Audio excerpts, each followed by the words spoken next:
Hello mga mare, good morning! So for today's video mga mare, papakita ko sa inyo ang buhay commuters ng isang lady guard. Wow! So ayan, bilang nanay, gumigising ako ng 4:30 AM in the morning para maasikaso ko yung mga anak ko. Pag mga mare ha, pag pang umaga ako niyan, para maasikaso ko yung mga anak ko pagpasok sa school. At minsan sasabay na ako paglabas ng bahay para maihatid sila sa school.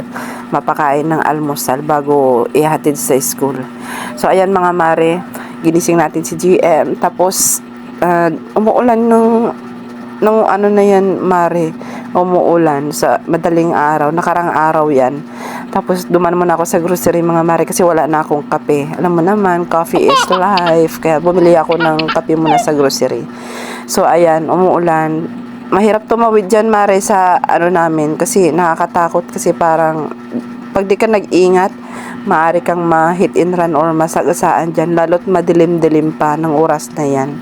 Napaka-hassle talaga sa mga katulad kong commuters mga mare pag umuulan kasi may dala kang payong, tas iwasan mong mabasa ka, yung bag nasa harap lagi yan kasi lalo't madaling araw pa papasok ka. So ayan, pagtawid ko dyan mga mare, hindi agad ako nakasakay dyan, mahirap sumakay dyan. Bali naghintay pa ako ng siguro mga kulang-kulang 10 minutes. So ayan mga mare, sumakay na ako ng bus mga mare. Puno yung bus mare, nakita nyo naman, nakipagsiksikan ako.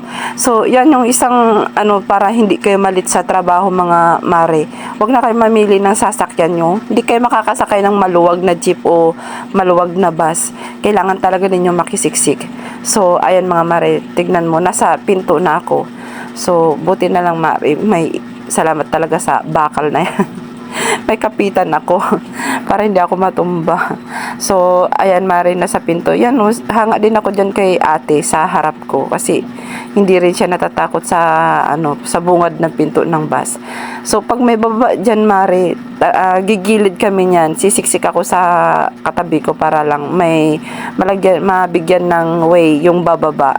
So ayan mga mare, kunting tiis na lang mga mare. Bali hindi na ako nakapag-video ng full video dyan sa loob ng bus kasi mahirap na siksikan at saka nakatayo talaga tayo.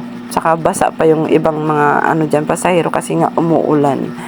So ayan mga mare, malapit na tayo bumaba kasi na, tandang sora na yan. So ayan mga mare, ang tip ko lang sa inyo mga mare, pag commuters kayo mga mare, dapat nakahanda na kayo ng pamasahe sa pang-araw-araw. At saka huwag kayo magbayad ng buo mare kasi minsan nakakalimutan nilang suklian ka at saka wala silang panukli. Dapat naka-prepare na yung pambayad mo para pag sumakay ka, makakapagbayad ka na kaagad. Hindi na yung maghahanap ka pa ng barya sa loob ng wallet mo sa habang so nakasakay ka minsan tayuan talaga sa loob ng bus.